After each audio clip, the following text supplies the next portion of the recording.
Welcome our visitors. Shalom.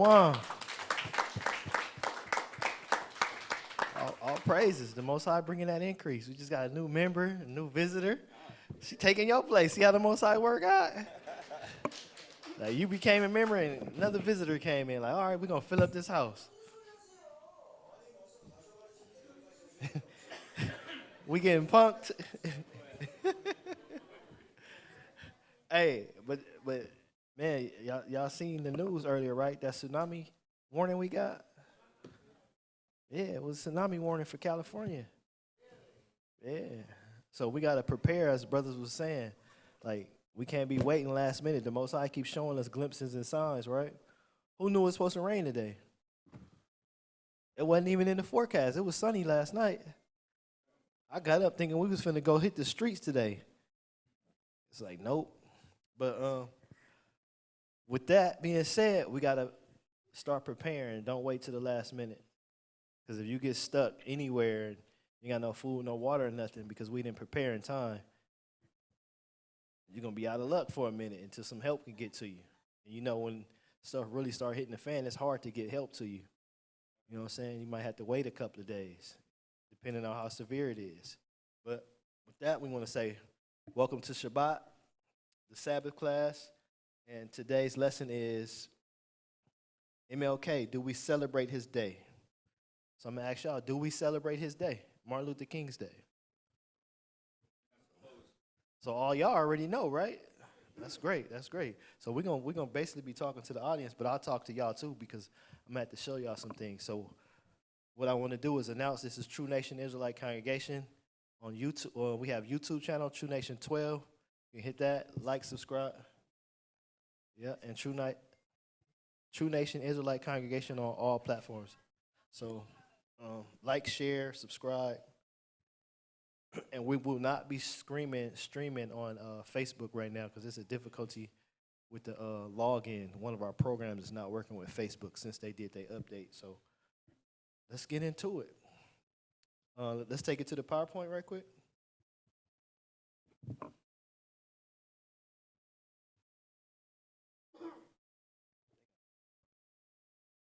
Let's take it to the PowerPoint out.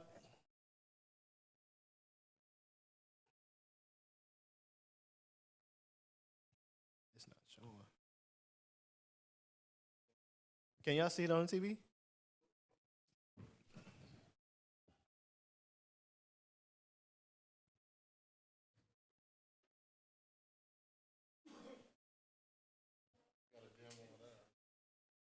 Hey, dim those lights some more.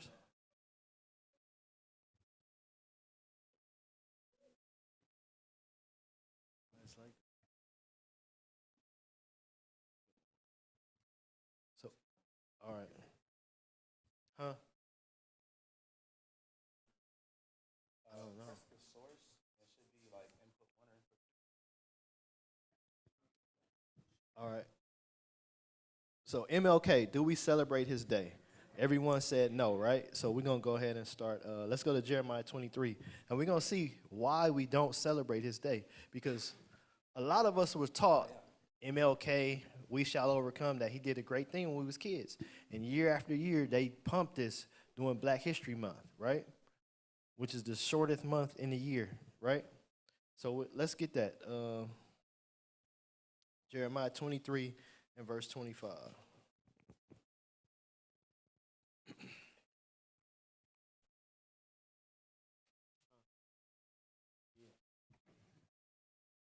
The book of Jeremiah, chapter 23, verse 25. I have heard what the prophet said, that prophesied lies in my name. So we know that the Most High despised false prophets. Was Martin Luther King a prophet? He was a prophet, but he was a false prophet because he used the word of God to do it. So, yeah, he was a prophet, but he was a false prophet because he was saying he was ministering for the people. That's the only time you be called a prophet is when you're saying you're doing it for the Lord. Other than that, you're a witch because you ain't doing it for the Lord. But he was indeed a false prophet. Go ahead. They prophesied lies in my name. So saying, he said he came having a dream in the Most High's name. Right? Go ahead. I have dreamed. I have dreamed.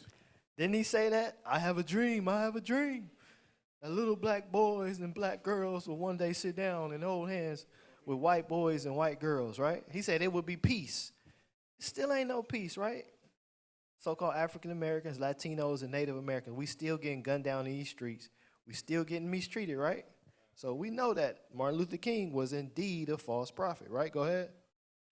How long shall this be in the heart of the prophets that prophesy lies? So the Most High, like, how long, y'all?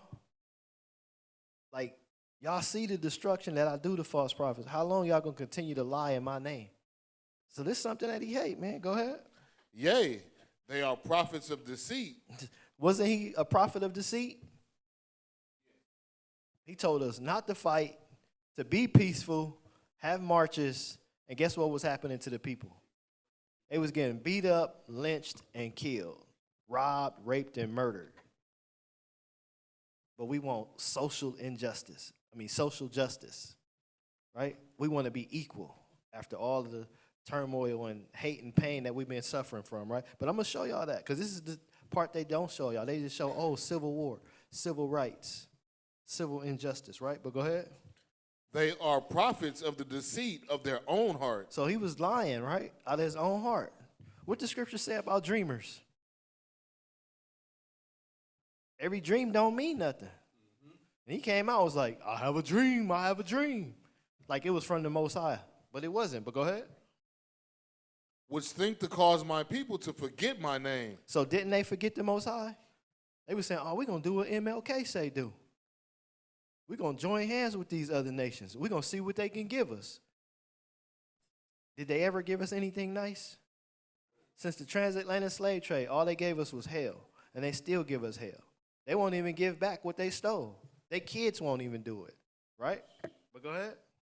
Which think to cause my people to forget my name by their dreams which they tell. I have a dream that one day we all going to see the promised land, right? What the Bible say about us seeing the promised land? It say you got to keep the Most High God's commandments, and that's the only way you're going to make it. And you're not going to make it by joining hands with your enemies, right? Well, go ahead. By their dreams which they tell every man to his neighbor, as their fathers have forgotten my name for Baal. We worshiping a false god. They made Martin Luther King a god. Every year they give him a day, right? Knowing that he lied to us. Knowing that they used him to do it. So they made him a god. Thank God his day was canceled for Monday. They canceled that King parade. So guess what? The prophets got a chance to do. Everybody gonna be off. Man, we can hit up them social media platforms and go in on this false doctrine. Go in on this false prophet, right? To lead our people the right way. So with that, let's go to the let's go to the PowerPoint. Let's hit this video right quick. Let's talk about this dream because our little ones probably haven't seen it. And also, I'm going to give our kids a warning. This is not a man that you want to revere. Right? Right, children? This is not somebody that we are to follow. It's a false dreamer, a liar. He's a false prophet according to these scripts. But let's get that. Go ahead. Can y'all turn it up?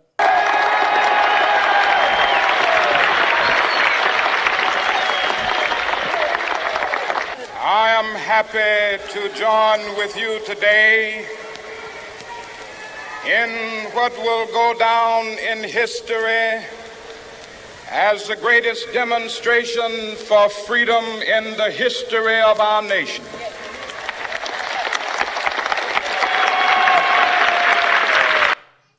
Mind you, he said the greatest demonstration of freedom in history in our nation. Is this our nation? What freedom have we gotten? We still in captivity. I'm going to show y'all that. So 50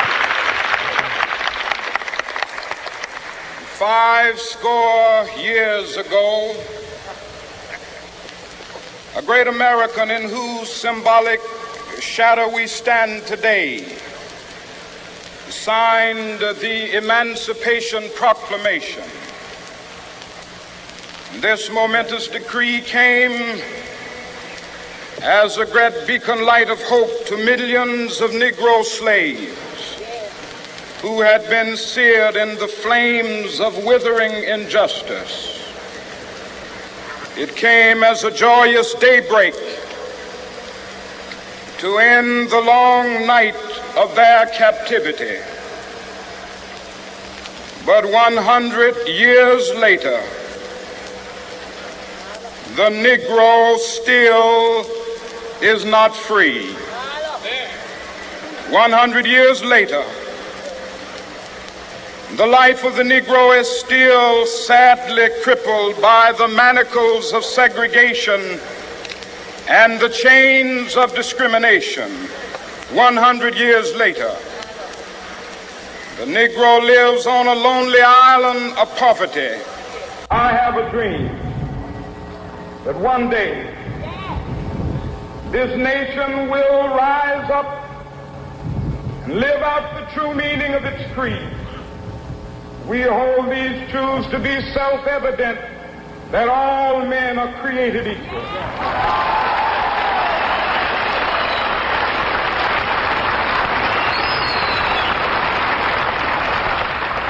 I have a dream that one day on the red hills of Georgia, sons of former slaves and the sons of former slave owners will they be able to sit down together at the table of brotherhood. I have a dream that one day, even the state of Mississippi, a state sweltering with the heat of injustice, sweltering with the heat of oppression, will be transformed into an oasis of freedom and justice. I have a dream. My 4 little children will one day live in a nation where they will not be judged by the color of their skin, but by the content of their character. I have a dream today.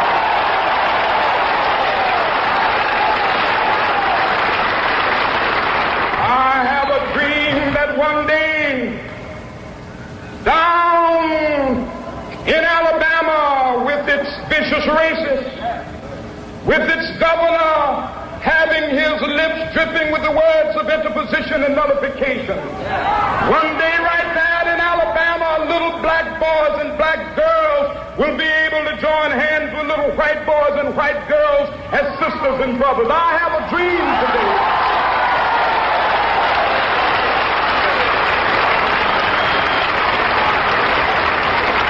I have a dream that one day every valley shall be exalted, and every hill and mountain shall be made low. The rough places will be made plain, and the crooked places will be made straight, and the glory of the Lord shall be revealed, and all flesh shall see it together. This is our hope. This is the faith that I go back to the South with. With this faith, we will be able to hew out of the mountain of despair a stone of hope. With this faith, we will be able to transform the jangling discords of our nation into a beautiful symphony of brotherhood. With this faith, we will be able to work together, to pray together, to struggle together, to go to jail together, to stand up for freedom together, knowing that we will be free one day.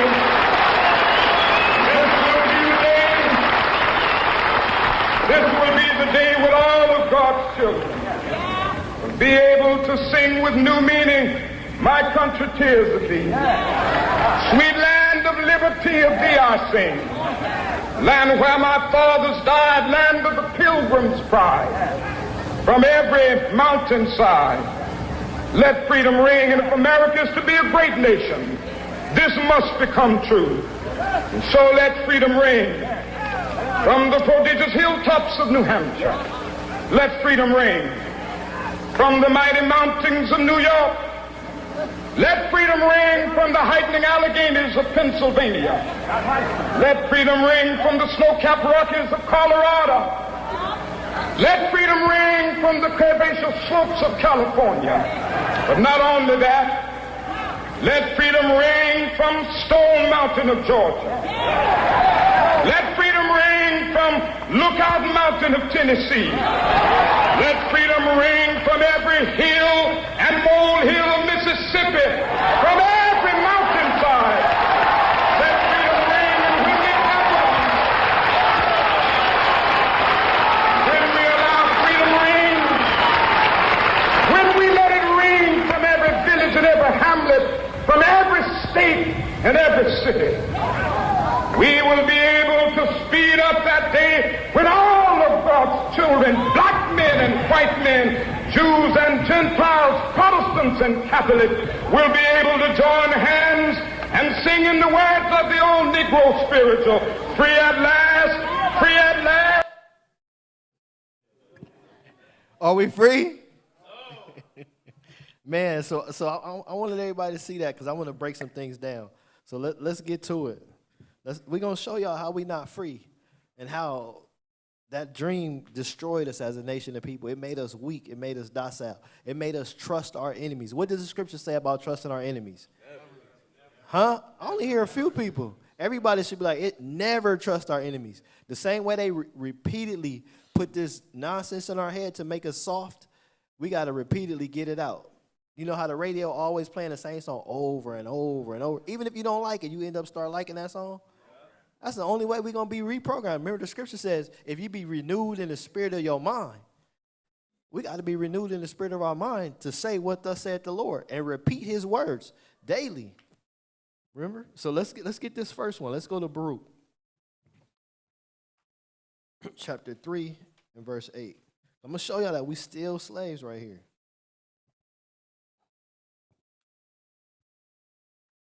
It's the book of Baruch, chapter 3, verse 8. Behold, we are yet this day in our captivity. Who's in captivity? Israel, because he mentioned it. He said the slaves, right? So we still in captivity, right? Go ahead. Where thou hast scattered us. Where the Most High scattered us. We know this was done to us because of our own disobedience and breaking the Most High's covenant, right? Go ahead. For reproach and a curse, and to be subject to payments, according to all the iniquities of our fathers which departed from the Lord our God. So when we departed from the Most High, these things came up on us. So we still in captivity. Has the Most High delivered us yet? No, he hasn't. So let's get another one. Because we go into the other nations. I'm going to show y'all how our forefathers got out of captivity. He told us to be joined hand in hand with our enemies, right? But that ain't what the scripture tells us to do. So we're going to see what the scripture says do. Every time an enemy, you can go to the book of Judges. I'm on Judges chapter 3. I'm on 14 through 28. We're going to see how our forefathers got out of captivity. And we're going to have to do the same thing, cry unto the Most High, right? Judges chapter 3, I'm on 14 through 28. Verses 14 through 28. The book of Judges, chapter 3, verse 14. So the children of Israel served Eglon, the king of Moab, 18 years. So this was a Moabite kingdom. We served for 18 years. How long we been here? Over 400 years. But we still ain't cried out to the Most High as a nation. That's why we still here. When we learn it, get it in our heads, our thick skulls, that we got to cry out to the Most High, then the Most High hear us. When we start keeping these commandments, right? Go ahead.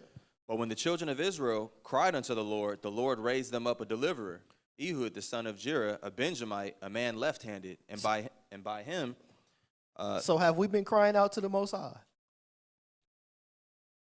He said, no, not enough, right? Some of us have, but some of us haven't. We got to start doing it collectively to reverence our Father, to reverence our Creator, to reverence the one that's going to get us out of this hellhole. Because he said he would do it. He said, if my people which are called by my name shall repent, turn from their wicked ways and call on my name, I'm coming. But as a nation, we ain't been doing that. Because he's not going to just save one or two of us. He's going to save the whole nation. So we got to do it as a nation, right? Go ahead. And by him, the children of Israel sent a present unto Eglon, the king of Moab. So now here you have the warriors. Everybody always talking about, man, like what he said, just nonviolence. This is Eglon, right? Go ahead.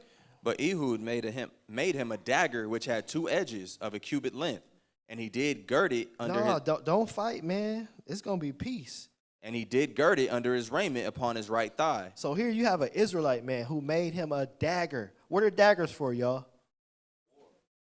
To kill, right? For war. This man made him a dagger. But who was he listening to? Was he listening to Martin Luther King or the Most High? The Most High said, make a dagger. How y'all think we gonna get out of this hellhole? Yep. Right, go ahead. And he brought the present unto Eglon, king of Moab, and Eglon was a very fat man. So here you have an Israelite who's in shape, who can take on the king of another nation, right? With a dagger, right? Go ahead. And when he had made an end to offer the present, he sent away the people that bear the present. So mind you, he was slick with the dude. He had to be about his game to get close to a king of another nation that got your people in captivity. Somewhat like when Kanye West got close to Donald Trump. Just imagine if Kanye West was on this Israelite stuff, how he could have just gave it to him like he was in jail, right? For real, that's what he did with this dagger. I'm going to show y'all. Because he got that close to him. You holding hands, you hugging with him and all that. Man, that's the mind of an Israelite who want to get out of hell. Right? Go ahead. But he himself turned again from the quarries that were by Gilgal and said, I have a secret errand unto thee, O king. He like, man, I got a secret for you. Who said, keep silence. And all that stood by him went out from him. And Ehud came unto him, and he was sitting in a summer parlor, which he had for himself alone. And Ehud said, I have a message from God unto thee. He like, man, I got this from the Most High. But let's see what message he had. Was it a message of peace or was it a message of war? Because the scripture says the Most High is a man of war. Don't forget that, right? Go ahead. And he arose out of his seat, and Ehud put forth his left hand and took the dagger from his right thigh and thrust it into his belly. And the haft also went Hold up. He thrust it into his belly. Y'all always watching violent movies and stuff, right? This Bible is vivid. It said he took the dagger from his thigh and he thrust it in the fat man's belly. But let's see what happened to the dagger, because it didn't stop there, right? Go ahead. And the haft also went in after the blade. So the whole knife went in his fat man's stomach. Some of y'all didn't even know this was in the Bible, right? But go ahead. And the fat closed upon the blade so that he could not draw the dagger out of his belly. So he pushed it all the way in. Go ahead. And the dirt came out. Man, what dirt was that? Boo-boo. Go ahead. Verse 23, then Ehud went forth through the porch and shut the doors of the parlor upon him and locked them. So after he killed Eglon, the king of the Moabites, right? He shut the doors. He like, man, it's only us in here. Now I got to escape. But y'all see the message he got from the Most High after the children of Israel cried out to the Most High? Mm-hmm. It wasn't to whimper down and go march and be at peace with your enemies. He had to go put in work to deliver them. Right? Go ahead. Verse 24, and when he was gone out, his servants came, and when they saw that, behold, the doors of the parlor were locked, they said, surely he covereth his feet in his summer chamber. Mm-hmm. And they tarried till they were ashamed, and behold, he opened not the doors of the parlor. So his men like, man, he probably in there asleep. We know he fat. Right? But go ahead. Therefore, they took a key and opened them, and behold, their Lord was fallen down, dead on the earth. And Ehud escaped while they tarried and passed beyond the quarries and escaped unto Serath. Mm-hmm. And let's see what happened once he escaped. And it came to pass when he was come that he blew a trumpet in the mountain of Ephraim, and the children of Israel went down with him from the mount. This is a trumpet. We blow this trumpet before we go to war. They blew it. This is how he warned his people, right? Everything is for a reason and an example for us. That's why the Most High still got us practicing these righteous things, right? Because when it crack off, what we going to be doing? Blowing these trumpets, warning our people like, hey, it's going down. Be ready, right? Go ahead. And he before them, and he said unto them, follow after me, for the Lord hath delivered your enemies, the Moabites, into your hand. Man. He gave them a peace treaty. Follow after me, for the Lord hath delivered your enemies, the Moabites, into your hand. They said they were civilized Israelites, right? And they signed a peace treaty. Who did that amongst our people? The Native Americans, right? And guess what they got them? Same thing we did right here. We signed in our own destruction by following Martin Luther King and bowing it down and not going to the Most High and asking him what we should do. We're still in captivity because of it. Go ahead. And they went down after him and took the fords of Jordan toward Moab and suffered not a man to pass over. So they went to war. They went to fighting after that. Guess who else did the same thing? I know the ladies know. Who is she? A righteous woman. Huh? Who is she? Oh, yeah. Judith. Getting those Bibles. One of the most righteous and beautiful women in Israel. She prayed, she fasted, and she went to war for Israel. She didn't just use her good looks for good looks. She fooled the enemy and did the same thing. So ladies, please look that story up. Judith, she did it. She stabbed a man and killed him and delivered Israel. Because I always tell people, if you go down, who's your next line of defense? Your children. You got to teach them to shoot, kill, right? We can't have them soft and sensitive to the things that we don't want them to hear and see. Because Esau training his kids. Y'all see the little 10-year-old boys and girls, they out there on the battlefield, learning, hunting. Do our kids know how to shoot? No, we give them video games and stuff. We got to start taking them to the range every now and then. Get them used to that sound. Because guess who's going to be the ones to fight? Them when they grow up. And it can happen at any minute. Right? So with that, let's get another example of something that happened. Yeah, we can get 29. We can get 29. Verse 29, and they slew of Moab at that time about 10,000 men. Nah, they peace treaty. They killed or slew about 10,000 men.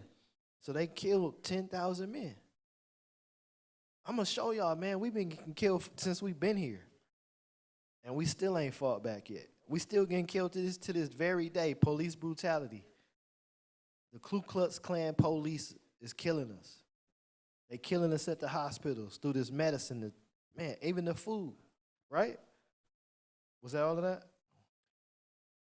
And they slew of Moab at that time about 10,000 men, all lusty and all men of valor, and there escaped not a man. So they went to war, right? So with that, let's go here. Let's get another example. Let's get Deuteronomy 30:1-8.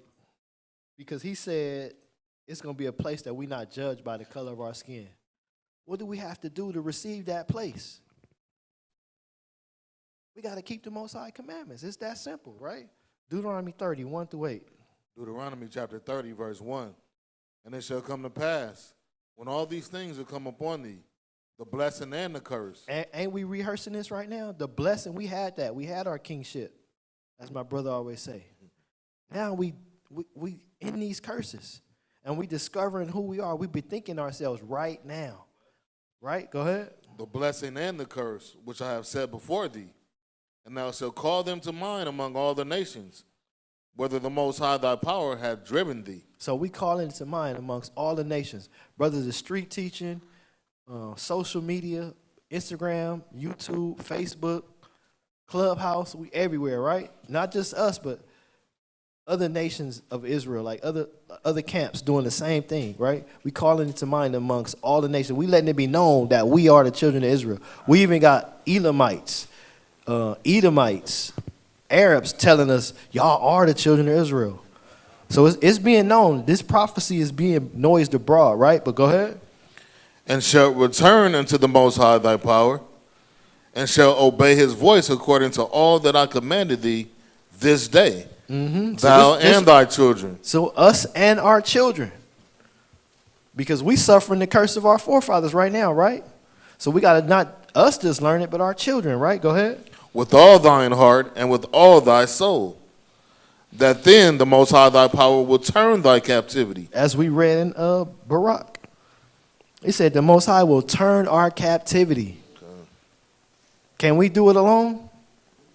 By not crying out to the Most High? Nah, this Bible is the answer. We tried Egyptology. We tried Seventh-day Adventists. We tried Christianity, right? We tried Islam. Ain't none of that stuff working. Right. But we got the truth out of this Bible right here. Go ahead. And have compassion upon thee, and will return and gather thee from all the nations. Nah, he's just going to get us from some nations. And will return and gather thee from all the nations. Throughout the 12 four corners of the earth, he's going to gather us from every nation, because every nation have us in captivity today. Right? Go ahead. What the Most High thy power has scattered thee. If any of thine be driven unto the outmost parts of heaven, from thence will the Most High thy power gather thee. So wherever we was at, the Most High going to gather us. Go ahead. And from thence will he fetch thee. And the Most High thy power will bring thee into the land which thy fathers possessed. So we know this is a future prophecy. He said he's going to bring us back into the land that our fathers possessed. Because where we at now? In captivity.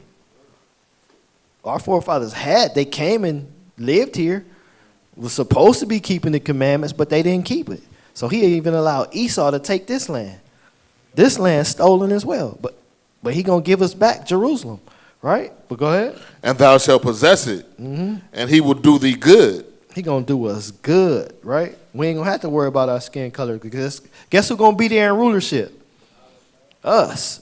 Isaiah 14, you can read it, right? But go ahead. And multiply thee above thy fathers. Aren't we being killed today? We being killed. But he said he's going to multiply us above our fathers. So when we get back to the kingdom, we're still going to be having babies. Right? But go ahead. And the Most High thy power will circumcise thine heart. Which is our mind. We're not going to be thinking like we used to think. We're not going to have these Western philosophies on us no more. We're going to be thinking like the Most High wants us to think. Right? Go ahead. And the heart of thy seed, to love the Most High thy power with all thine heart, and with all thine soul, that thou mayest live. That's how we're going to live, in righteousness. Ain't got nothing to do with our skin. It's going to be about us being righteous. Right? Go ahead. And the Most High thy power will put all these curses upon thine enemies, and on them that hate thee, They which don't never tell y'all persecuted that. thee. They don't never tell the people that, huh? Never. He said he going to put these curses on our enemies, them that hate us. All praises, like my brother said. Yeah, we should clap it up. Because the dream he had us all docile. Thinking we was getting something, but we ain't got nothing. I'm going to show y'all that he even, at the end, figured out his dream, it turned into a nightmare. Right? Go ahead, finish that. Which persecuted thee. Verse 8. And thou shalt return and obey the voice of the Most High, and do all his commandments. Some of it. All his commandments. Talk about we got a dream. All his commandments. No, we ain't going to be passing off no false dreams. We're going to be doing the Most High's commandments, right? Go ahead. Which I command thee this day. So we being commanded to this again this day, right? So with that, let's get another point. Let's go to 1 Esdras.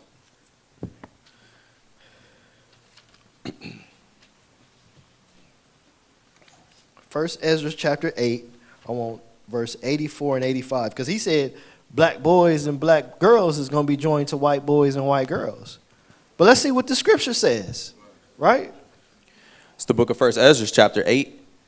And you said Yep. verse 84. Therefore now shall ye not join your daughters unto their sons. Nah, we should be at a march with them. Ye shall not join your daughters unto their sons. So we ain't supposed to be joining our daughters unto their sons. What's her name that married that Edomite? Serena? Man, she married her father's enemy and having her father's enemy's babies. She ain't the only one did it, but she's the one that's out in the media right now boasting her little Edomite child. So our women ain't supposed to be marrying them. This is right here out of the scripts. Y'all don't see the other nations mixing with the other nations that much. But our nation feel like, oh, white man's the answer. My sister's ex-husband, he went and married him a white woman thinking he going to get further into life. Man, you finna get some hell, bruh.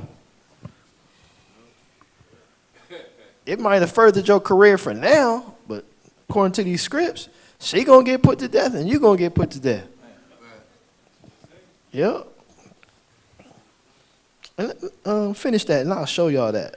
Therefore now shall ye not join your daughters unto their sons. He said, don't join your daughters unto their sons. That's a no. Thus saith the Lord, right here out of the scriptures. Right? Go ahead. Neither shall ye take their daughters unto your sons. He said, don't even marry their women. What brother's doing that today? Athletes. Destroying their bloodline through these Edomites. Right? Go ahead.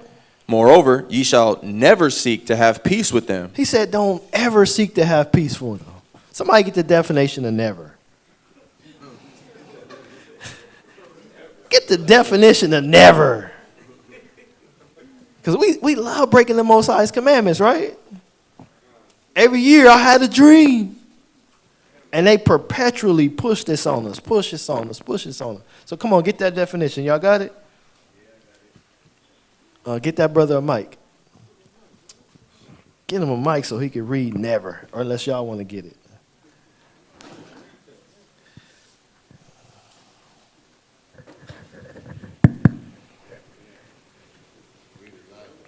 Yeah, read it on 10. All right. On 10. Yeah. Never. It said at no time in the past or future, on no occasion, not never. Don't even do it in the past. Not at all. Not even in the future. Not at all. He said, never seek to have peace with them. No matter what happens, don't seek to have peace with them.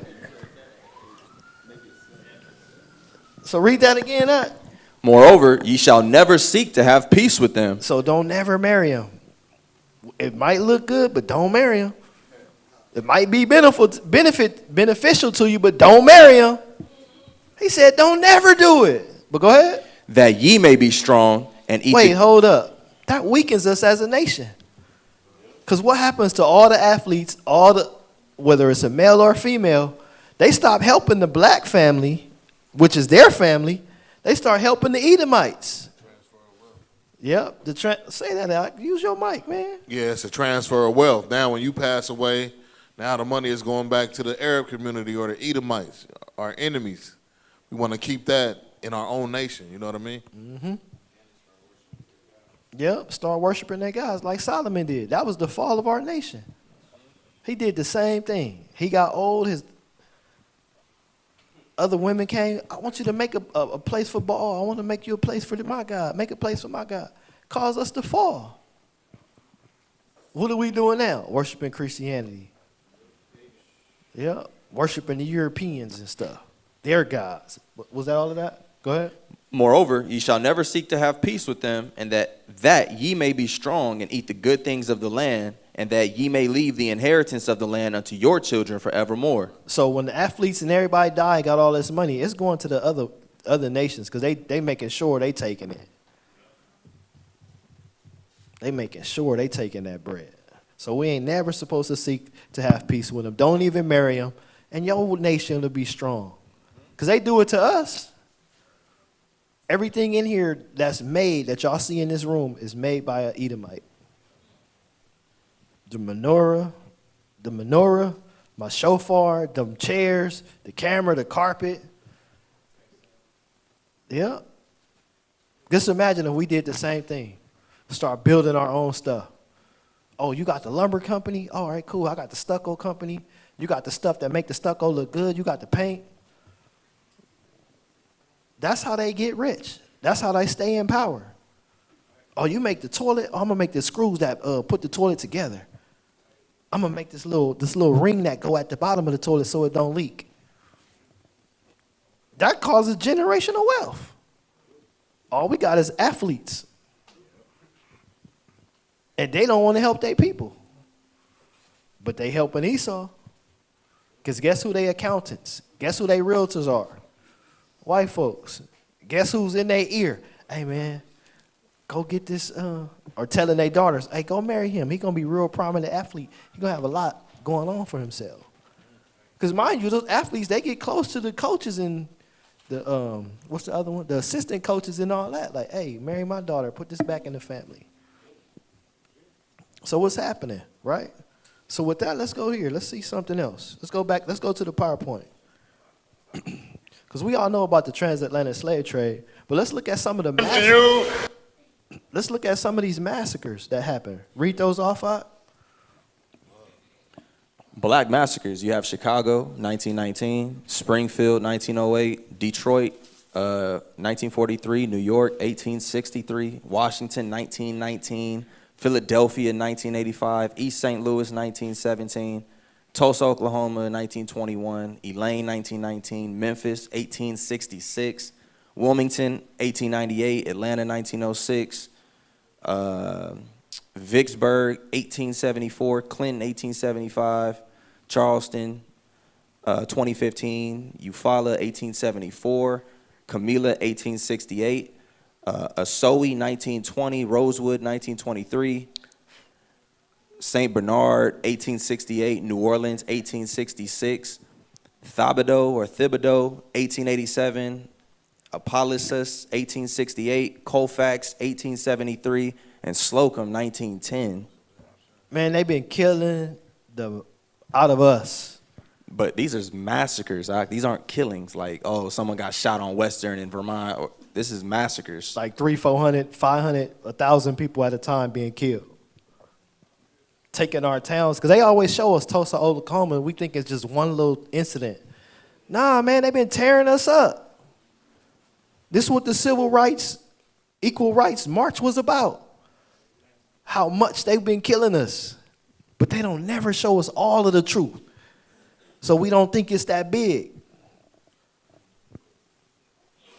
This is heartbreaking.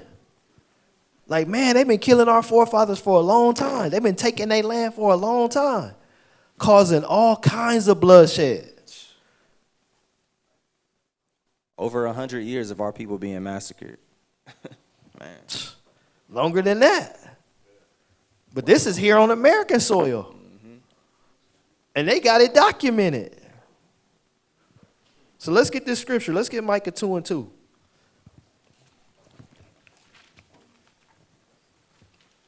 So do we celebrate Martin Luther King's Day? Nah. When this evidence come out, man, you should be mad. Your kids, and your kids should be mad. Because they murdered countless generations of our people and want peace. Turn the other cheek. Right? We're not even in a position to demand that, though. That's like, I'm beating you up every single day, getting your lunch money and all that. Can you please stop? Why? You ain't put up another fight? I'm going to keep milking that money. Yeah. We being massacred on paper for over 100 years, and now you got 1 million people saying, please stop. Why would I stop? Because you ain't put up no fight. Don't they got anti-bullying laws? They made a law quick for the Asians, right? Don't they got domestic violence, anti-bullying laws? They even make movies for that stuff. Remember that movie with Jennifer Lopez, Enough? Everybody was proud of that movie, right? But why, when it comes to the black man, the African-American man, the Latino, the Native Americans, they don't want us to fight back? And every movie about America being great, the Avengers, all of that's about them fighting back for their country, fighting back for their people. But they tell you don't do it every year. It's going to be peace if you don't do it, right? But go ahead, Micah 2:2. Book of Micah, chapter 2, verse 2. And they covet fields and take them by violence. So we see that it was all over America that they was taking us by violence. If somebody coming at you with their fist, what you going to do? You going to stand there? Or you going to take your life in your hands by violence?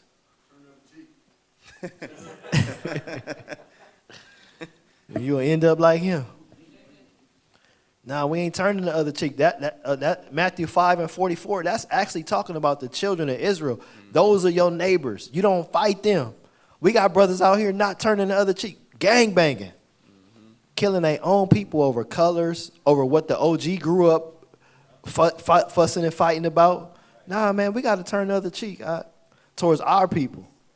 But when it comes to these other nations, nope.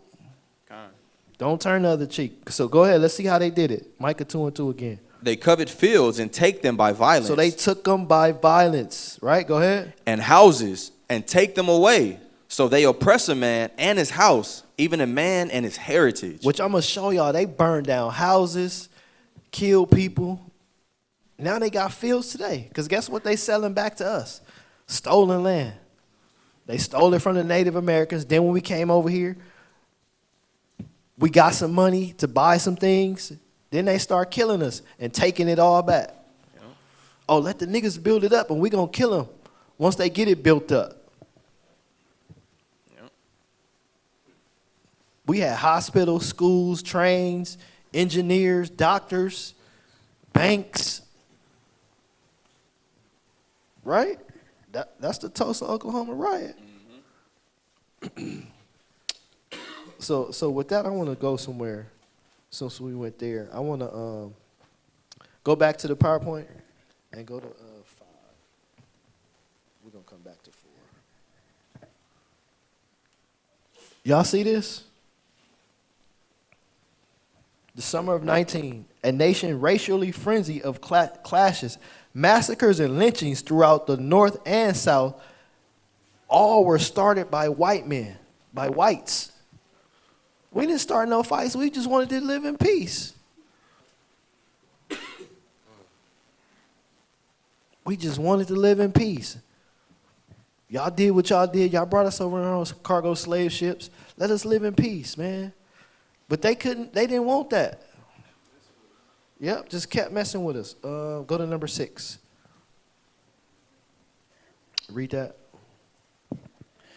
It reads, the Rosewood Massacre was a racially motivated massacre of black people and the destruction of a black town that took place during the first week of January 1923 in rural Levy County, Florida. So this was our own town. They destroyed a town. Killed just about everybody there. Y'all see that? Go to the next one, huh? The Springfield race riot of 1908 consisted of events of mass racial violence committed against African Americans by a mob of about 5,000 white Americans and European immigrants in Springfield, Illinois between August 14th and 16th, 1908. Y'all see that? Just constantly marching against us. Because we ain't put up no fight. Where was the anti-bullying laws then? Where they at now? Because they don't want you to have a gun to protect yourself and your family. But you got mobs of white folks. Got guns, got sticks, got bats.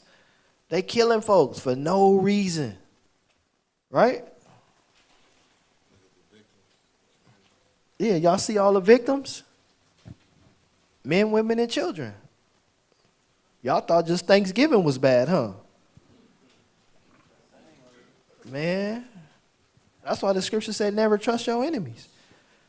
They hid this stuff away from us for a long time and telling you, oh, we ain't got to do nothing. That was in the past. It ain't been that long ago. Them was our grandfathers, our forefathers, our foremothers that they was killing, taking their land, right? Go to the next one. Red Summer is the period from late winter through early autumn of 1919. So I want to say something about this. Y'all know Kanye West, right? He was from Chicago, right? He made some shoes called Red October. If you ever look, like even that movie Red October, but they didn't go all into this, but this is where it came from because it was a bloody summer. The fight started in May and ended in October. They call it Red Summer or Red October. They was killing us for a long time, y'all. Taking our towns, our land, killing our people. And then they just give us I had a dream speech. It don't work like that. Go ahead. Red Summer is the period from late winter through early autumn of 1919, during which... Y'all see how long that is? The winter to autumn. When the leaves start to fall again. Just imagine living like that. Right now we got the police killing us, but it ain't that much on us. But imagine our people going through that, living that lifestyle. That's a horrible feeling. Remember the Most High said, what's that scripture in Deuteronomy? You shall grope in noonday like a blind man. Your life shall be weighed in the balance. None gonna save you. Man, these scriptures is true. And it happened. Go ahead. during which white supremacist terrorism and racial riots took place in more than 36 cities across the U.S., as well as in one rural county in Arkansas. It said 36 cities. So it wasn't just in one place that they was killing us. It was happening everywhere. Remember the purge? This was it. So guess what we got to do now, y'all? While the time is right and the getting is good, arm up. Because it's only going to get worse here. Read this next. Go to the next slide. It says, I can't really read the top, but it says horrible butcheries at Wilmington. I can read the top. It says Richmond, Virginia, Saturday, November 19th, 1898.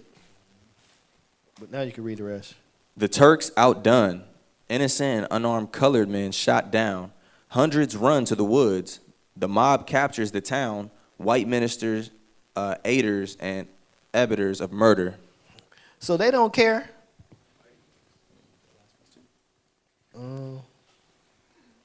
The governor was powerless.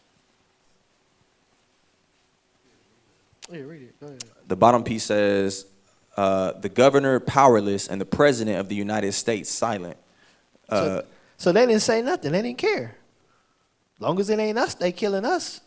But we can continue to kill them. Because I'm going to show y'all, during the Civil Rights War, they was using the army. They was using the police. Oh, and some of the, let me go back here. You don't have to go there. The East St. Louis riots, look that up. They were killing black men who was in the military. Yeah, they killed like 15 or 20 of them. So look up some of these riots.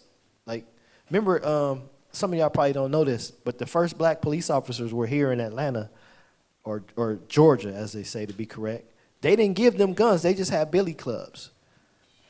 They didn't want them killing no white folks. The same way today is one white, Jake, he killed an Edomite. He in jail right now, and he was on duty. Huh? It was? He's still in jail, though. How many of them is in jail for killing us accidentally or on purpose? Nah, we in jail. So go to that next slide, Doc. So I told you it was happening everywhere, not just in one place, over a period of time. So what would give Martin Luther King the audacity to be like nonviolent? Because we see the nonviolent wasn't working. That's Washington, Oregon, California, Nevada, Idaho, Arizona, New Mexico, Colorado, Wyoming, North Dakota, South Dakota, Nebraska, Kansas, Oklahoma, Arkansas, Mississippi, Alabama, Georgia, South Carolina, North Carolina. Man, all the way to Maine, our people was getting killed. But they'll tell you, we shall overcome. When has nonviolent ever got us some peace? It hasn't. And let's go here right quick. Go back up to number 4 right quick on the PowerPoint. Because I want to just show y'all Martin Luther King's logic versus Malcolm X's logic. His logic is closer to what the Most High would want us to do. Right? Go ahead.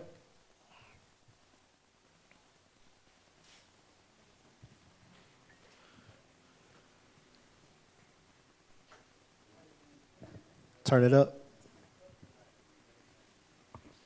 Turn it up.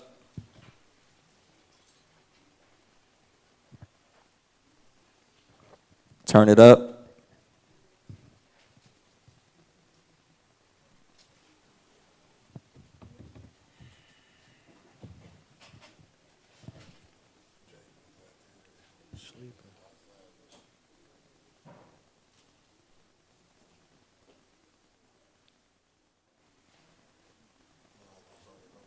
Back during slavery used to keep the I'ma Negroes start it from over. resisting the Bloodhound or resisting the Ku Klux Klan by teaching them to love their enemies. Play it.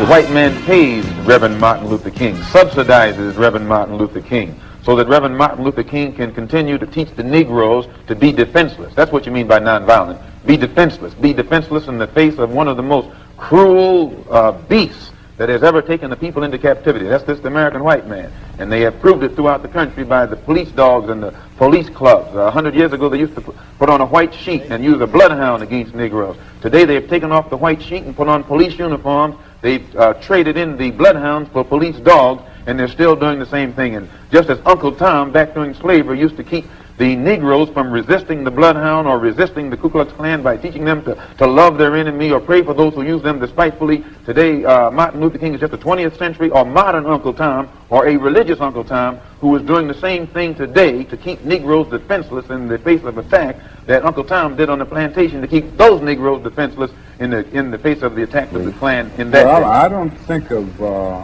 love as, in this context, as emotional bosh.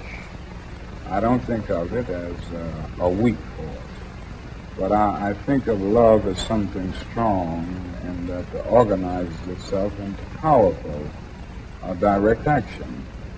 This is what I try to teach in the struggle in the South, that we are not engaged in a struggle that means we sit down and do nothing. That there's a great deal of difference between non-resistance to evil and non-violent resistance.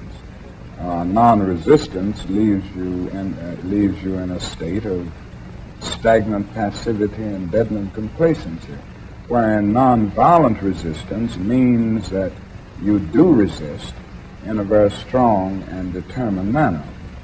And I think some of the criticisms of nonviolence, or some of the critics, fail to realize that we are talking about something very strong, and they confuse non-resistance with nonviolence. The goal of Dr. Martin Luther King is to give Negroes a chance to sit in a segregated restaurant beside the same white man who had brutalized them for 400 years.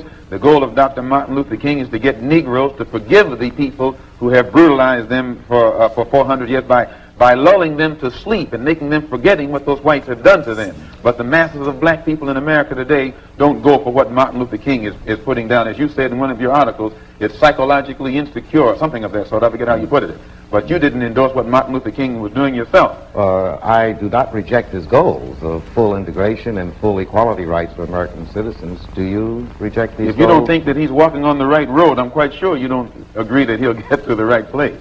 And if you would classify his method as psychologically unrealistic, I think that if a man's method is psychologically unrealistic, which means the road or the means or the method that he's using, I think as a psychologist, you'd be very doubtful I don't think that he would reach true. the right. If anyone has ever lived with a nonviolent movement in the South, from Montgomery on through the Freedom Rides and through the sit-in movement and the recent Birmingham movement, and see the reactions of many of the extremists and reactionaries in the white community, he wouldn't say that this movement makes, or this philosophy makes him comfortable. I think it arouses a sense of shame within him often, in many instances. I think it does something to touch the conscience and establish a sense of guilt. Now, so often people respond to guilt by engaging more in the guilt-evoking act in an attempt to drown the sense of guilt.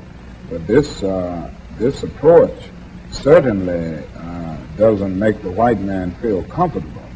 I think it disturbs the other thing, conscience, and it disturbs this sense of contentment. Nothing will they ever do. They will always talk it, but they won't practice it. And with the Supreme Court, if the NAACP can tell me that they want a desegregation decision for me 10 years ago, but yet the schools haven't been desegregated, as I say, this is a victory with no victory. It's a victory that you can talk about, but it's a victory you can't show me.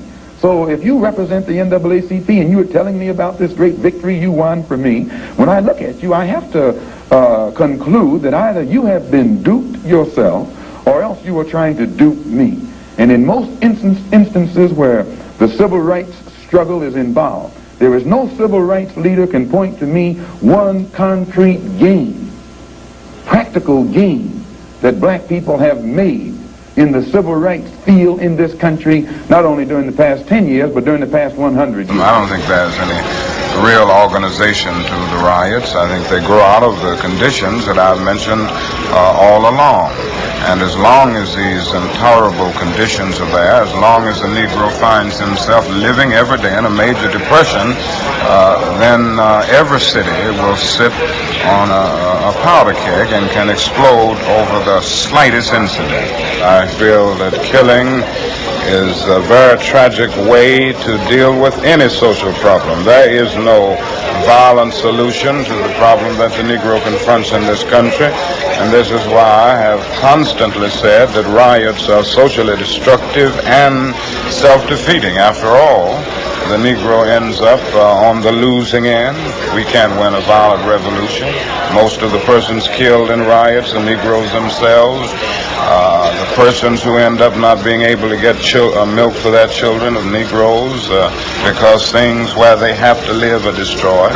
So there's no practical or moral answer in the realm of violence to the Negro's problem. But I do understand the sociological, the psychological, and the economic reason. The problem can be solved. First, the white man and the black man have to be able to sit down at the same table.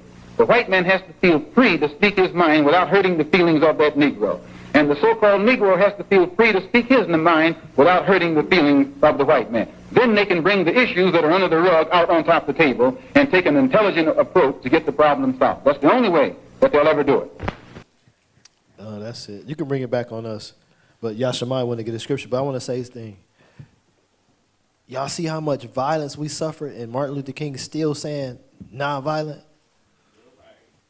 If a bear was coming at you, because they make bear guns, are you going to shoot and kill the bear or are you going to let it kill you?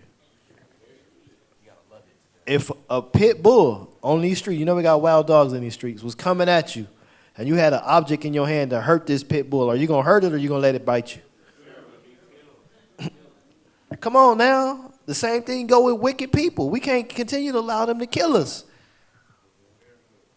Huh?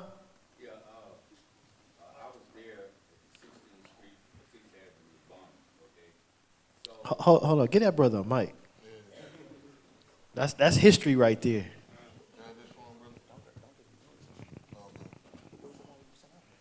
Where's the mic that's out there?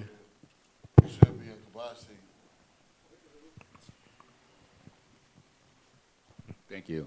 I was there in Alabama when they bombed the 16th Street Baptist Church. I was like on 17th Street and 7th Avenue, and they was on 6th Avenue and 16th Street. And we, as black people, were afraid to fight, and like we are now. You know, now I know you encourage us to fight, but we'll fight our own people. But at the same time, when Esau comes around, we flee like flies. Okay. So that's one of our problems is that we are chickens, you know, and like a lot of us are coons as well, you know. So and it's sad, but it was sad because I was there and I was there in the midst of all of that. But that fear also came from them repetitively talking to y'all saying don't fight nonviolence, right? Because if you got brothers around you, you know they not gonna fight for you. What are you gonna do? Well, the fear came before King came by. Yeah. Okay, because when you mentioned Esau, the so-called white man, it was a fear just to mention his name. You know, it was a fear to go through his neighborhood. Okay, it was a fear to go to the grocery store, where a black man didn't know how to sign his name, and the so-called those BS Jews that's over there had them little mom and pop stores in the neighborhood, and would have a black man to sign his X and take all his money.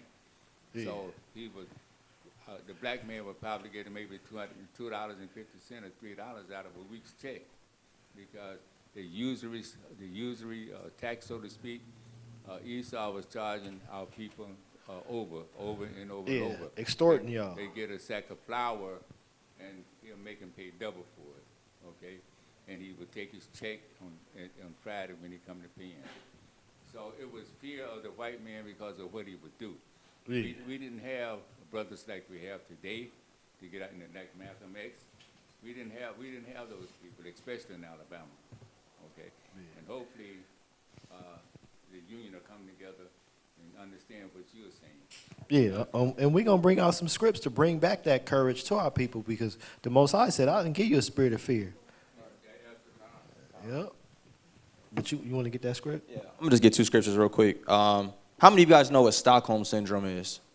I'm sure most of you guys have heard it. What's y'all understanding of it?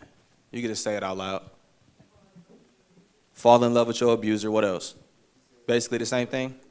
I'm gonna read you the definition. It says, Stockholm syndrome describes the psychological condition of a victim who identifies with and empathizes with their captor or abuser and their goals. That's literally what we're looking at, right? This man who's saying he's a preacher, a reverend, you open up this Bible, you ain't never saw where God said he had a dream that black people and white people was going to hold hands, right? And why didn't Malcolm X get a day? Let's read this. Let's go to Isaiah chapter 30, verse 8. Malcolm X, he's radical, right? People who follow Malcolm, they're dangerous. But what are you if you follow MLK? Like Isaiah said, docile, soft, poodles, scared, intimidated, right? But let's read this. Isaiah chapter 30 and verse 8. Start at verse 9, my bad. Isaiah 30 and verse 9. That this is a rebellious people, lying children, children that will not hear the law of the Lord. So I'm not surprised to see 1 million of our people lining up to listen to a false prophet. See, a righteous man would have went up there and slew MLK. Y'all know that, right? Do y'all really know that? See, that's why our people, we got to get back into this word. When you read about the Acts of the Apostles and the things that they were doing, it's a reason why they were being put to death, because they were turning the world upside down wherever they went. Imagine one of us in the midst of 1 million people, you got MLK up there going hard, and we go up there and say, yeah, he full of it. Stop everything you talking about. The Bible don't say that. We would have got put to death, right? And you can see examples of that. Stephen got stoned to death by a bunch of people he was trying to correct. That's our people, but go ahead. Which say to the seers, see not. The people who that's supposed to be there looking out for our best interests, our people would rather say, nah, don't look out. Go ahead. And to the prophets, prophesy not unto us right things. Even though, right, Malcolm X was off, he ended up saying that we are the children of Israel. He was off as far as what he was teaching in total. But people don't like what he has to say. They said, look, don't prophesy that. Go ahead. Speak unto us smooth things. They want to hear MLK talking like this. And I hated that ever since I was a kid. I kid you not. Ever since a kid, I hated that damn speech. I could care less. But read. Prophesy deceit. Prophesy deceits. That's what our people want to hear. Even up until this day, our people would rather hear deceitful things, right? Was that all of that? You want 10? No, that's all I needed. And then last scripture, let's go to Luke chapter 6, verse 39. Because you got a lot of people who will still try to come back and give MLK his credit because he ended up saying, I fear I've integrated my people into a burning house. Well, I mean, well, thanks. We're gonna get that. That's like me giving you the keys to a ship and be like, oh, yeah, by the way, it's sinking. He didn't give us no out, no way to fix it. And that's why it's sad to see how our people, hold their views against us. We're literally showing our people where we went wrong, why we're getting treated the way we get treated, and how to fix it. Why we ain't got 1 million people in here. You feel me? But go ahead. Luke chapter 6, verse 39. And he spake a parable unto them. Can the blind lead the blind? How is the blind going to lead the blind? And that lets you, and that just goes to show how important it is that our nation has righteous leaders, right? You had 1 million people looking to be led, but damn, they went the wrong way. Go ahead. Shall they not both fall into a ditch? And now look at us, 50 years later, 40 years later. Look at the ditch that we're in. All that black love and self-love we had, now you got people tattooing their face, sisters stripping right down the street. They out there selling their body. Brothers out here gang banging hard. Like, obviously that was the wrong way. That's all I got. Yeah, like he said, they be gang banging. That was the wrong way. And then the sad part about it, every MLK parade we have is gang violence going on. So he did not teach them to fight the other nations that be really killing us. don't do nothing to them, but we gonna fight each other to the death. Because when he set the dogs on them, a king was saying, don't fight back. Yeah, I'm gonna show some of those pictures, man. Dogs and the water hoses and everything. Yeah. That's real. And man, it's sad too. So with that, I want to get some of these precepts because our forefathers, this is what they prayed and how they prayed against their enemies. Let's go to Psalms 55. I want 9 through 16. It's the book of Psalm, chapter 55 and verse 9.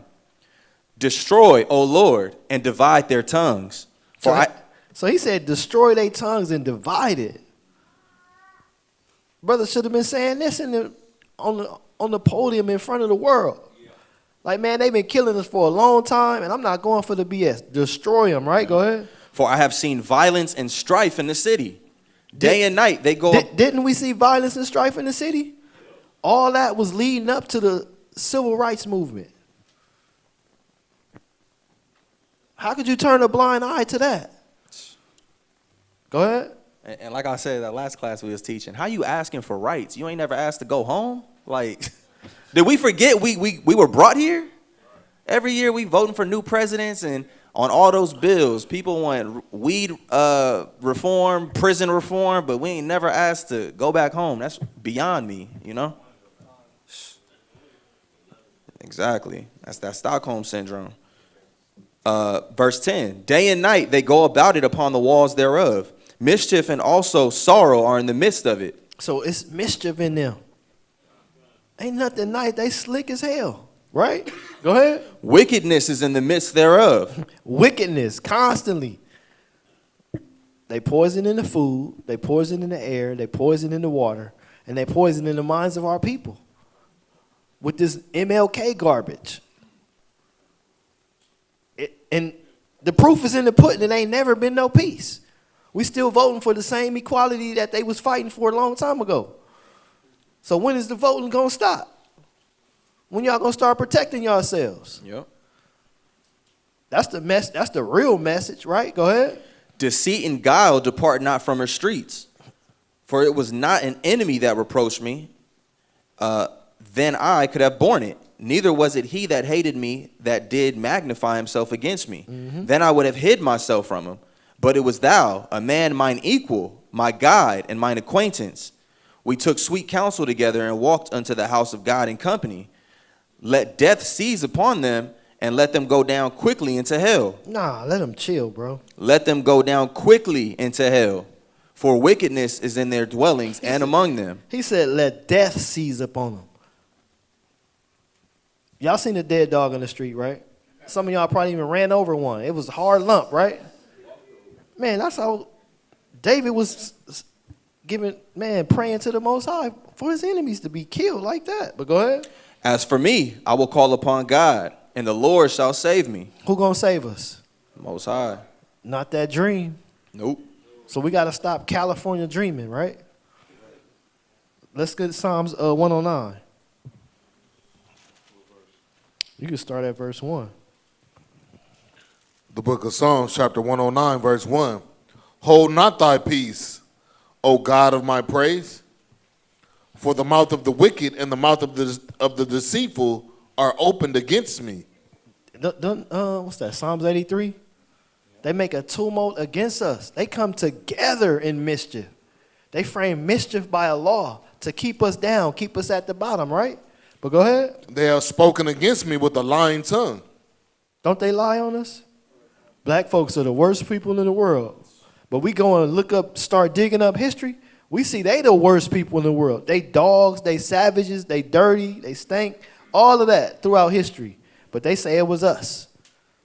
And they still say we the worst people on the face of the earth. When it's them, all along, right? Go ahead. They compassed me about also with words of hatred and fought against me without a cause. Don't they do that? This Bible is on point, but we got to see it. Our eyes got to be open, right? Go ahead.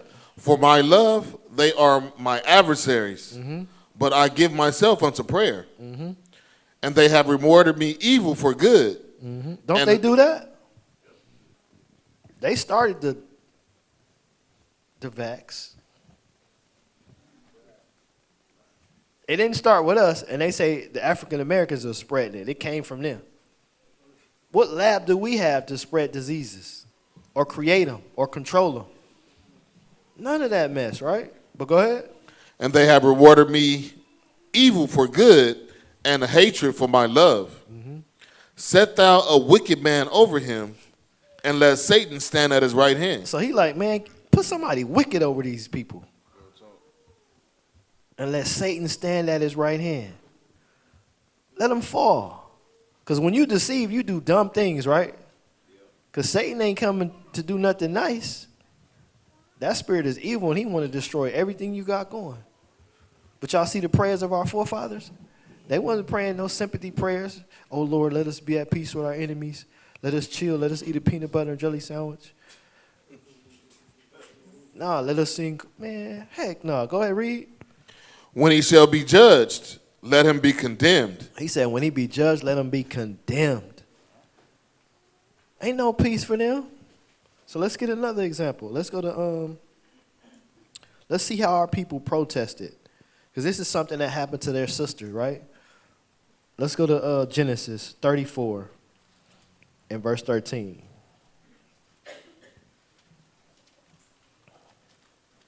Because we be peaceful protesting. Let's see how our forefathers protested. The book of Genesis, chapter 34, verse 13. And the sons of Jacob answered Shechem and Hamor, his father, deceitfully, and said. So I'm going to give you a backstory why he answered them deceitfully. Because there was a man of another nation. He came and he slept with their sister and then said, let her be my wife. Basically, he raped her. Mind you, the scripture says we're not supposed to marry the other nations. And here you come, you got this other nation just coming and taking our sister and not following our laws. That was a tragic thing in their eyes that they saw. Like, man, he defied all the laws of the Most High. And let's see what they did. Go ahead. Because he had defiled Dinah, their sister. So this other nation, he defiled their sister, which is one of our foremothers. That's devastating. Like, man, this is our only sister, and you're going to take her and do what you do, not knowing we got our own laws and everything set up for us? Come on now, go ahead. And they said unto him, we cannot do this thing, to give our sister to one that is uncircumcised, for that were a reproach unto us. But in this will we consent unto you, if you will be as we be, that every male of you be circumcised. Then will we give our daughters unto you, and we will take your daughters to us, and we will dwell with you, and we will become one people. Mm-hmm. So are we to be one people with the other nations?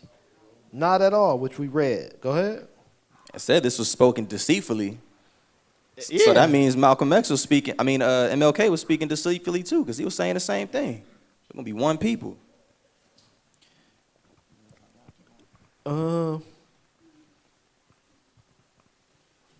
Keep going. Verse 17, but if you will not hearken unto us to be circumcised, then we will take our daughter, and we will be gone. And their words pleased Hamor and Shechem, Hamor's son. And the young man deferred not to do the thing, because he had delight in Jacob's daughter, and he was more honorable than all the house of his father. And Hamor and Shechem, his son, came unto the gate of their city, and communed with the men of their city, saying, these men are peaceable with us. Therefore let them dwell in the land, and trade therein, for the land, behold, it is large enough for them. Let us take their daughters to us for wives, and let us give them our daughters. But y'all see this? He was doing this because he wanted something. He wanted that woman. What they say, destroy a nation, a man, wine and women. So he was willing to do what they wanted them to do for their sister. But let's see what happened. Go ahead. Only herein will the men consent unto us for to dwell with us to be one people. If every male among us be circumcised, as they are circumcised. You can go down, skip down to 25. Verse 25. And it came to pass on the third day, when they were sore, that the two sons of Jacob, Simeon and Levi, Dinah's brethren, took each man his sword and came upon the city boldly and slew all the males. So y'all see how angry they was when the other nations defiled our sister? I'm saying our sister because we the children of Israel. This Bible is talking about our forefathers and foremothers. They got mad, and they did something about it. Right? Go ahead. And they slew Hamor and Shechem his son with the edge of the sword, and took Dinah out of Shechem's house and went out. They didn't sing "We Shall Overcome," right? They didn't say, "Oh man, I had a dream that everything gonna be all right." They defiled our sister and it's cool. So brothers, if y'all see one of y'all sisters getting beat or anything in these streets, or your brother, protect your brother. Pray unto the Most High, and He give you that strength to be like David, to be like Samson. Sisters too. Definitely go look up that sister Judith and what she did. And then let's get another one. Let's get Sirach. 44 and verse 1. Because this is how we are to treat the brothers of our nation, right? Go ahead. It's the book of Sirach, chapter 44, verse 1. Let us now praise famous men. And wicked men. Famous men and our fathers that begat us. Not the wicked man, right? Because I want to get with that. Let's go here. Let's go to Sirach 20 and 27. All right, well, go ahead. Finish reading down. You still there? Verse 2. The Lord hath wrought great glory by them through his great power from the beginning, such as did bear rule in their kingdoms, men renowned for their power, giving counsel by their understandings, and declaring prophecies. So did Martin prophecies. Luther King do any of this? He didn't give no sound counsel. He gave his own counsel out of his own heart, which destroyed us. Yeah, but he said it was his. He had the dream, though. Whether it was coming from Esau or not, it was him. And he persuaded our people to be docile, to go out and get killed still. Right? So was that's all of that. Now let's get to Sirach 20 and 27. The book of Sirach, chapter 20, verse 27. A wise man shall promote himself to honor with his words. So was MLK wise? Nah. We see through history and through the scripts that he was not a wise man. He brought shame on the nation, right? Go ahead. And he that hath understanding will please great men. So did he have understanding? No. He did not have understanding. He didn't even have that. So let's get this. Proverbs 28 and verse 4. Because this is what he did.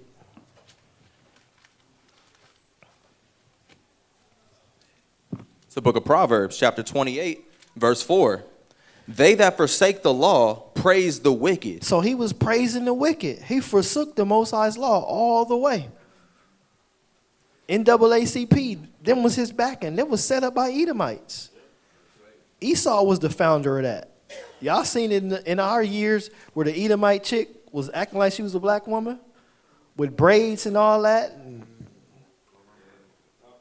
they knew her nationality.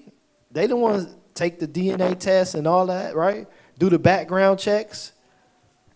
But they allowed it. But that's Esau for us, right? So with that, I want to get a few more things. Yeah, go ahead. They that forsake the law praise the wicked, but such as keep the law contend with them. So we will be contending with MLK if he was right here today and he did not change his ways. The same way we contend with everybody that don't conform to the laws of the Most High. Right? That's why we don't celebrate his day. So with that, let's go here.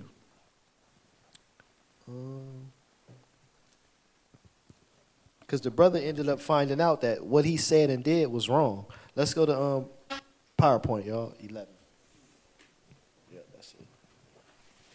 Let's get to PowerPoint.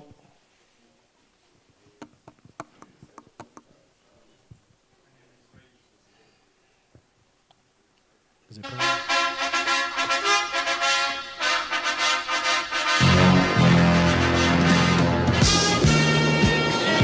The white man pays Reverend Martin Luther King, subsidizes Reverend Martin Luther King, so that Reverend Martin Luther King can continue. Two of them at the same time.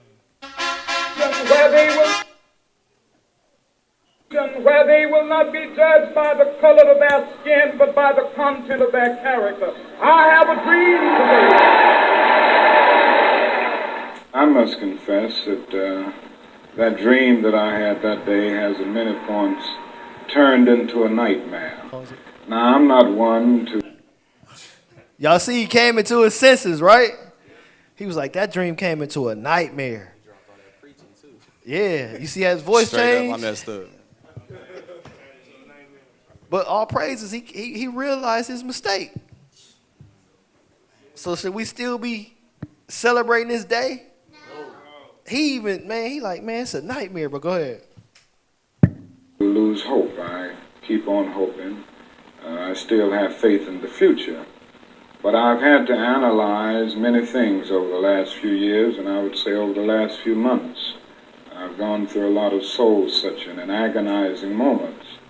And I've come to see that we have many more difficult days ahead, and some of the old optimism was a little superficial, and now it must be tempered with a solid realism. And I think the realistic fact is that we still have a long, long way to go, and that we are involved in a war on Asian soil, which, if not checked and stopped, can poison the very soul of our nation. I'm not going to say that all of our problems will be solved if the war in Vietnam is ended, but I do say that the war makes it.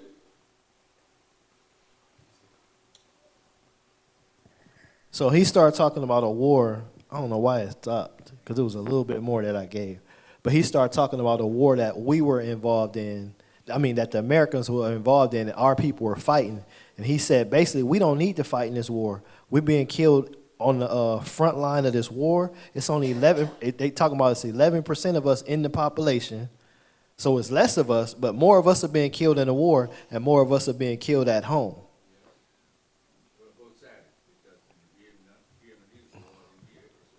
Yeah, it was he was like, man, it's a war on the battlefield. We fighting for the Americans, and we getting killed at home. That's why he didn't endorse that war. That's what made him come into his senses. Yep. Yeah. Y'all remember? We just got done celebrating, the Maccabees and everything. Y'all remember Eleazar? What was he known for?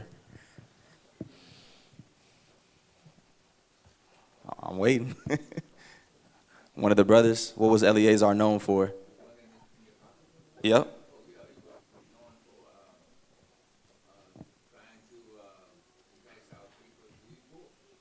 Yeah, exactly. The enemy was trying to use one of our old brothers, was well known within the community, tried to use him to get the rest of the nation to break the Most High's commandments.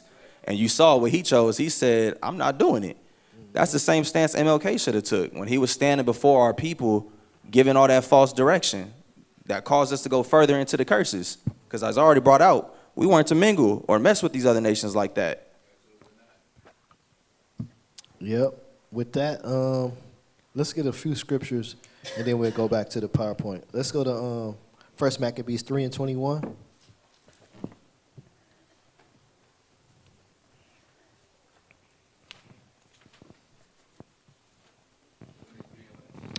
First Maccabees 3 and verse 21. The book of First Maccabees, chapter 3, verse 21.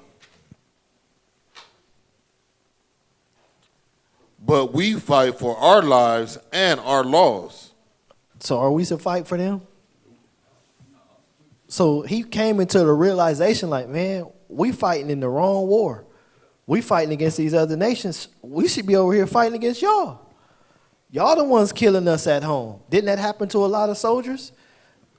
Also, go back and look at the Elaine massacre. The St. Louis Elaine massacre, man. Those were soldiers they were killing. They weren't just killing regular men. And that happened many a times. Remember our brothers fought in the war too, Tulsa, Oklahoma.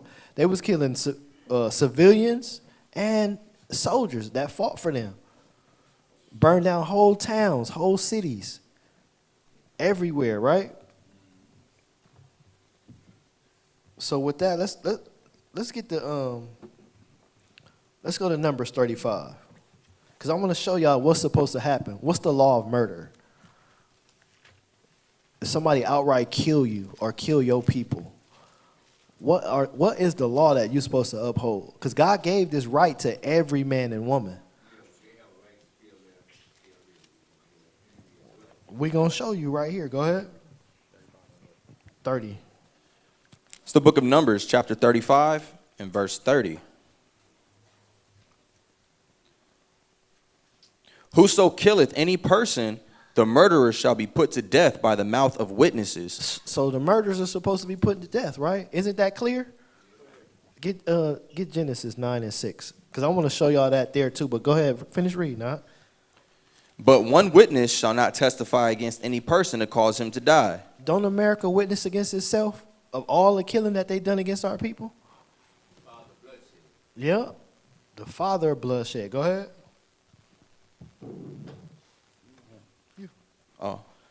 Verse 31. Moreover, ye shall take no satisfaction for the life of a murderer.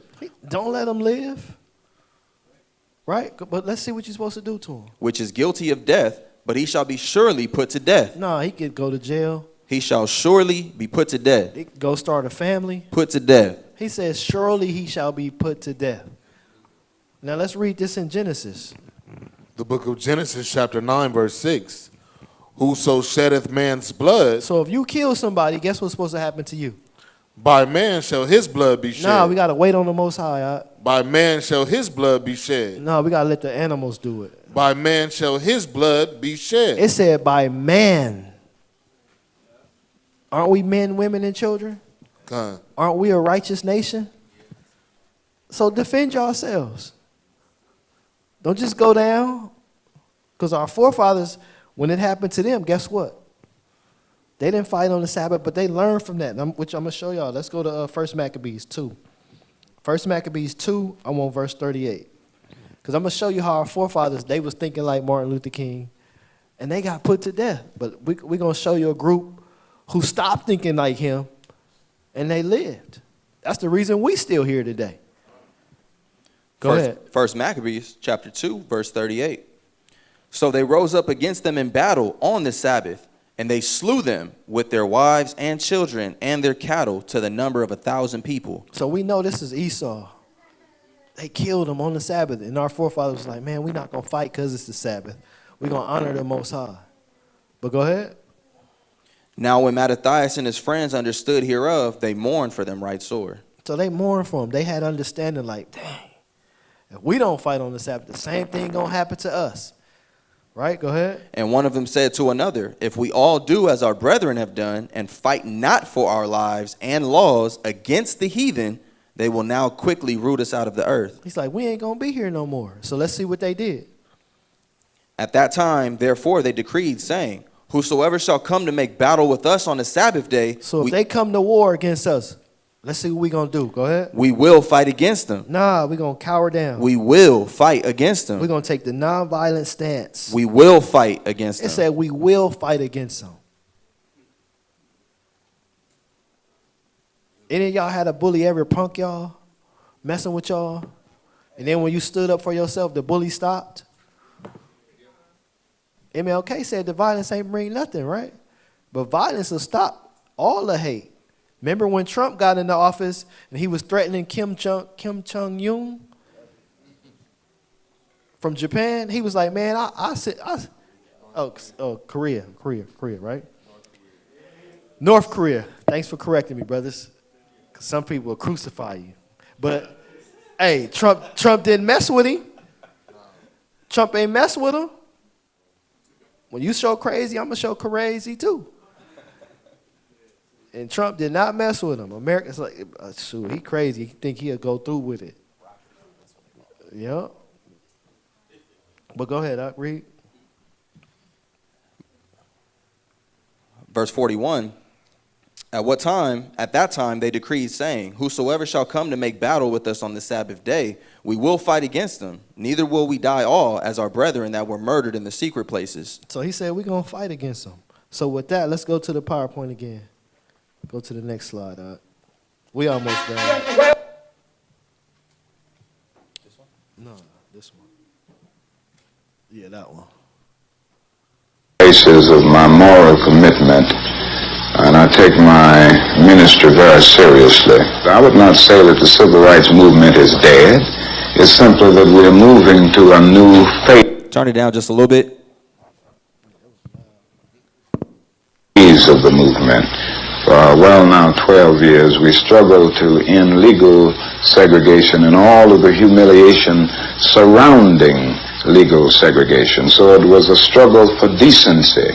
It was a struggle to get rid of extremist behavior toward Negroes. Now we are in a new phase, and that is a phase where we are seeking genuine equality, where we are dealing with hard economic and social issues. And it means that the job is much more. So this, you know, he changed his mind here. But go ahead. More difficult. It's much easier to integrate a lunch counter than it is to guarantee an annual income. It's much easier to integrate a bus than it is to get a program that will force the government to put billions of dollars into ending slums. It's a wonderful thing to work and be concerned about integrating public accommodations, integrating the public schools, which I will continue to work for with vigor and with zeal. But I've also got to be concerned about the survival of a world in which to be integrated. And these issues to me are tied together in that sense. How did you arrive at this decision, and who influenced your thinking? I thought about it for several months, and finally I went away to write a book in Jamaica where I had a chance to reflect and meditate and do a great deal of thinking about the war in Vietnam. And I came to the conclusion then that I had no alternative but to take a vigorous stand against the war. Dr. King, when you speak out against this war, do you speak as a Negro opponent of the war? Is there something especially anti-Negro or racist about the war that impels you to speak out?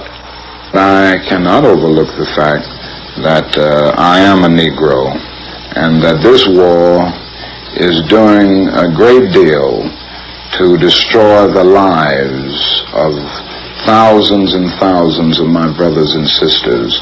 We are dying physically in disproportionate numbers in Vietnam, some 22 and 4/10% of the deaths, even though we are only about 11% of the population. The other thing is that we are dying spiritually and psychologically in disproportionate numbers at home, in the ghettos. And I think the war itself accounts for our constant spiritual and psychological death here at home. I weighed the criticisms that I would get. Yes, sir. I thought about even the fact that some Negroes wouldn't understand, and some respectable Negro leaders who are more concerned about being invited to the White House than invited to the cause of justice would be against me.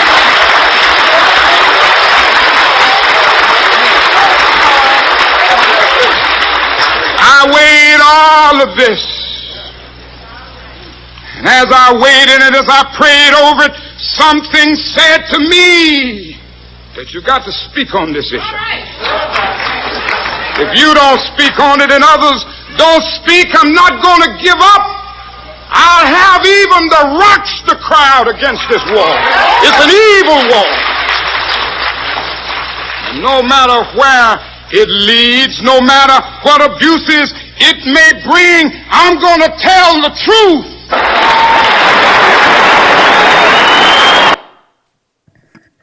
So y'all see he changed his mind, right? Changed his tone all the way up. He had a lot of blood on his hands, but then he like, man, y'all traded on me. Yep, like you say, he went against, but I'm going to read this. Let's go to Hosea 4:6 right quick. Because he said he went to Jamaica and started doing some meditating, right? He got away from him. He went and got that act right.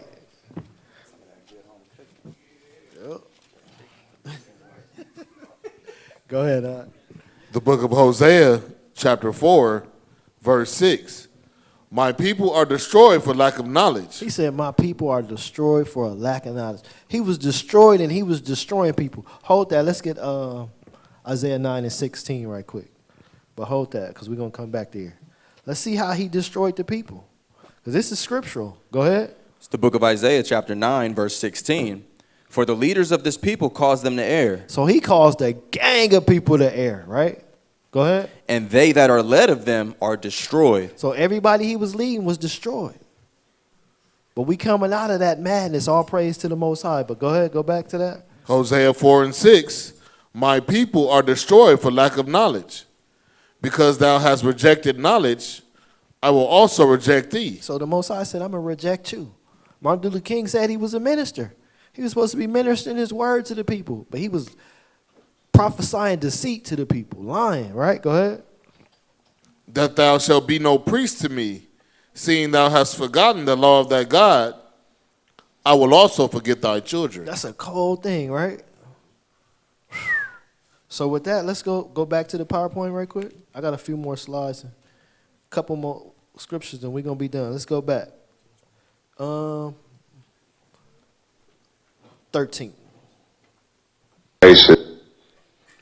Read that.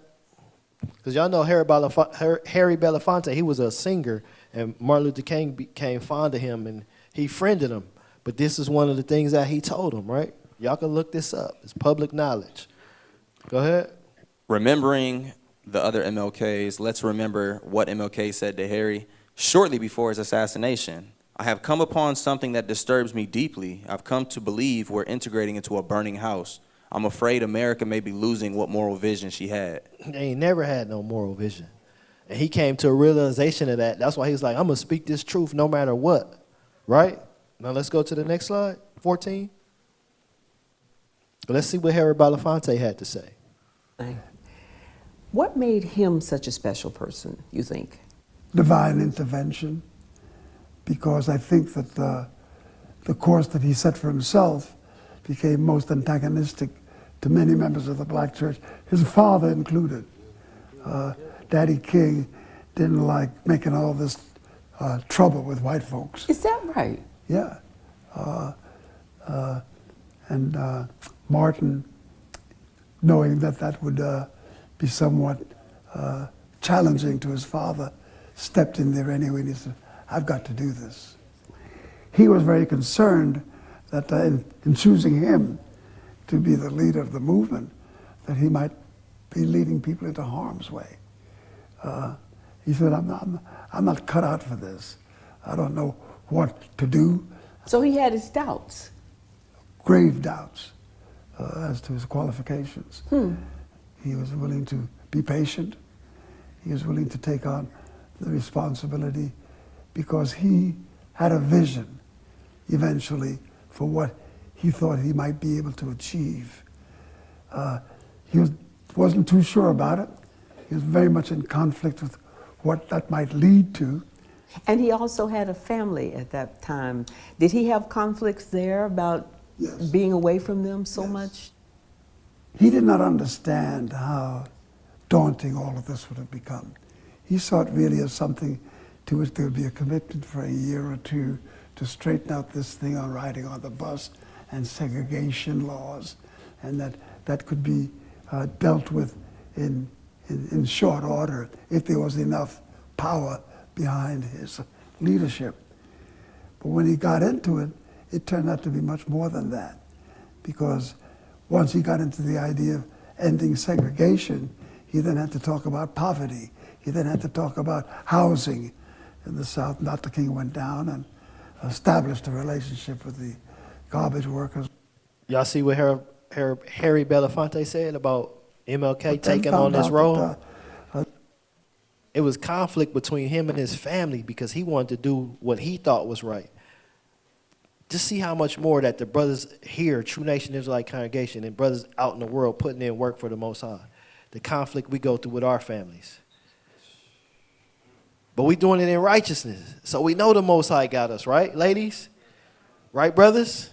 So, man, let's stand in righteousness. But let's finish listening to this, because he going to say something powerful at the end. Their plight was part of a much bigger canvas, and that he had to take on the plight of all poor people. Black or white? Black or white. Or any color. All caught up in the unjust economic system. Now, in his To the Mountaintop speech, which of course was his last, and I've seen the promised land. He spoke then, that was 1968, of how the nation was sick. He said, trouble in the land, confusion all around. And yet he remained hopeful because he said at that time, only when it is dark enough can you see the stars. What enabled him to stay hopeful? And you too. His moral sense of justice. He just really felt that what he was doing was morally correct. What do you think he would be working on today? Well, if Dr. King had lived, there would be no today as we know it. His impact on universal order, his impact on the globe, his impact on the world had taken on such a humongous power that he was shaping human history. Because he said we are all wrapped in a single garment of destiny. Exactly, that there's no way out of this. Y'all can do what you want to do, but I'm going to have to wrestle with the fact that there ain't nothing you can do but deal with it. Okay, so what do you think it will take today to make his dream of the beloved community a reality?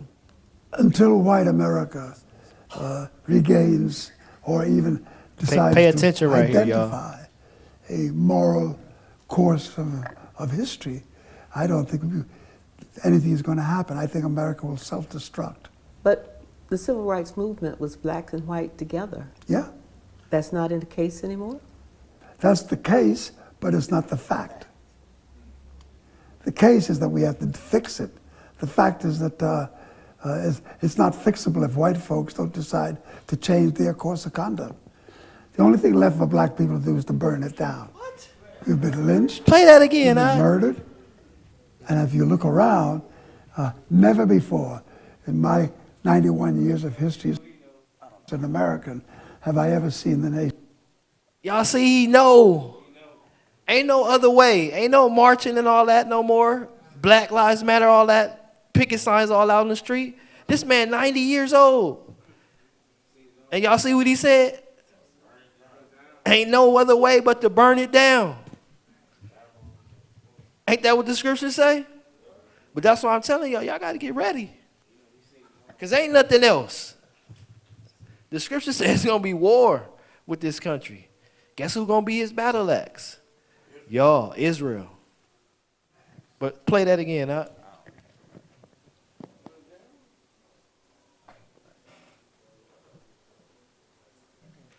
More racially divisive than it is at this very moment, including the days of the Ku Klux Klan and the segregation laws of the South.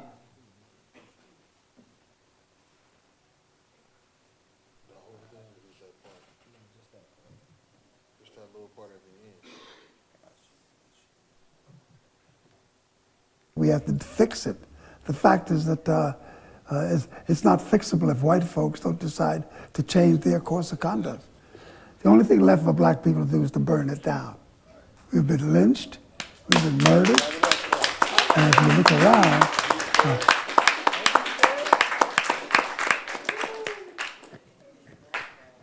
man, y'all see that?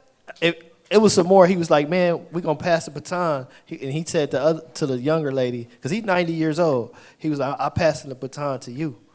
Basically like, what you going to do with it? So we know what to do according to the scriptures, right? So with that,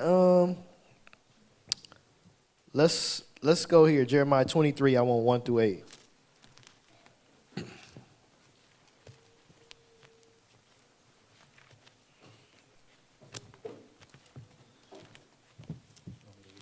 Whoever, go ahead. Jeremiah chapter 23, verse 1. Woe be unto the pastors that destroy and scatter the sheep of my pasture. So clearly, the Most High brought that destruction on MLK. Because he destroyed the sheep of the Most High's pasture, which is the children of Israel, through his false dream. Right? Go ahead. Saith the Lord, therefore, thus saith the Lord God of Israel, against the pastors that feed my people. Ye have scattered my flock and driven them away, and have not visited them. Behold, I will visit upon you the evil of your doing, saith the Lord. So the Most High, he visiting everybody. But he's showing us through the scriptures, through the actions of the people, and through history that the Most High will do it. Right? Go ahead. And I will gather the remnant of my flock out of all countries whither I have driven them. Ain't he doing that right now? We being gathered through his word. Through the renewing of our mind, through the renewing of our spirit, right? Go ahead. And will bring them again to their folds, and they shall be fruitful and increase. That's how we know this is a future prophecy, right? Go ahead. And I will set up shepherds over them, which shall feed them, and they shall fear no more, nor be dismayed, neither shall they be lacking, saith the Lord. Are we going to be fearful anymore, y'all? No. Because he's setting up those shepherds right now. But go ahead. Behold, the days come, saith the Lord, that I will raise unto David a righteous branch, and a king shall reign and prosper, and shall execute judgment and justice in the earth. So we know Christ coming back. Because I'm going to continue to show y'all how this is a future prophecy. Go ahead. In his days, Judah shall be saved, and Israel shall dwell safely. That's all 12 tribes going to be saved, right?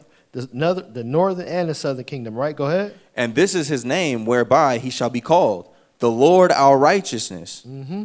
Therefore, behold, the days come, saith the Lord, that they shall no more say, the Lord liveth, which brought up the children of Israel out of the land of Egypt. Don't we talk about that now? The Most High brought us out of Egypt. But ain't going to be no more talk about that. This is what we're going to be talking about right here. Go ahead. But the Lord liveth, which brought up and which led the seed of the house of Israel out of the north country. Out of where? The north country. Out of America. And all the other places too, right? Go ahead. And from all countries whither I had driven them, and they shall dwell in their own land. So we going home, y'all. But we got to keep the Most High's commandments.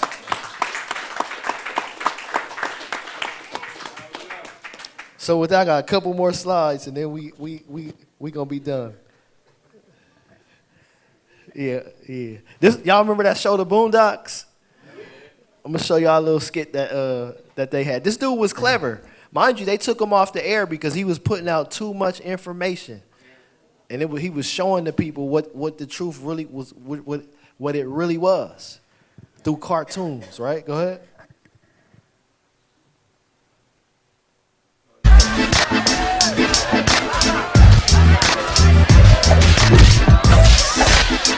Excuse me, brothers and sisters, please. If someone could just turn off. King looked out on his people and saw they were in great need.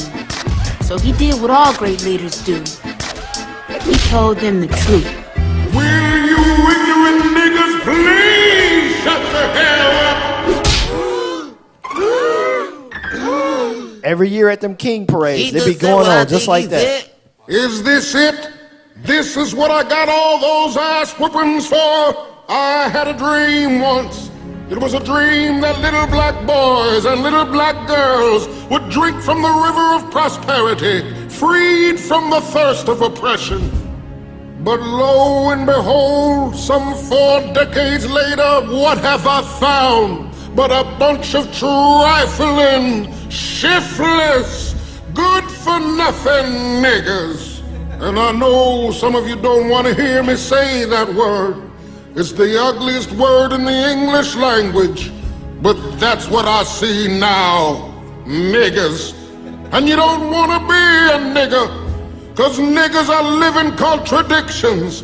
Niggers are full of unfulfilled ambitions. Niggers wax and wane. Niggers love to complain. Niggers love to hear themselves talk but hate to explain. Niggers love being another man's judge and jury. Niggers procrastinate until it's time to worry. Niggers love to be late. Niggers hate to hurry. Black entertainment television is the worst thing I've ever seen in my life. Usher, Michael Jackson is not a genre of music. And now I'd like to talk about soul playing. I've seen what's around the corner. I've seen what's over the horizon. And I promise you, you niggas have nothing to celebrate. And no, I won't get there with you. But y'all see how he used humor to bring out the truth? We ain't got nothing to celebrate. We not going to celebrate his day. So let's go to the next couple of slides, and that's it. So should we do this, y'all? Should we channel? Still get killed? That's Egyptologist's way, right? And these are the sit-ins. that they went through, right? I'm gonna read this one over here in the corner. It says whites killed Negroes in Seas city of Wilmington. That's happening in the Carolinas. But you see our sisters and brothers running through the streets, non-violent, but the other enemy is violent against them. Let's go to the next slide. Some of you forgot this ended like this. They had the firemen out there. They had the policemen out there. They had the military out there killing our people senselessly. And they was hanging them, having hanging parties. Come on now. Ain't nothing else for us to do. But just do like Harry Belafonte said. Keep these laws, statutes, and commandments of the Most High. And prepare. Get ready. Right? Any questions? I can turn the lights on. That's it. But y'all see all the stuff we went through? Y'all see the bewitching that they put us through year by year, telling us, Martin Luther King, Martin Luther King, Martin Luther King. I had a dream. Man, we got to stop dreaming and wake up. Teamwork make the vision work.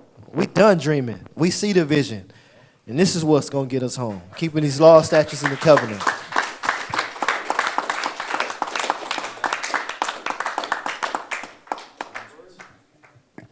Any announcements?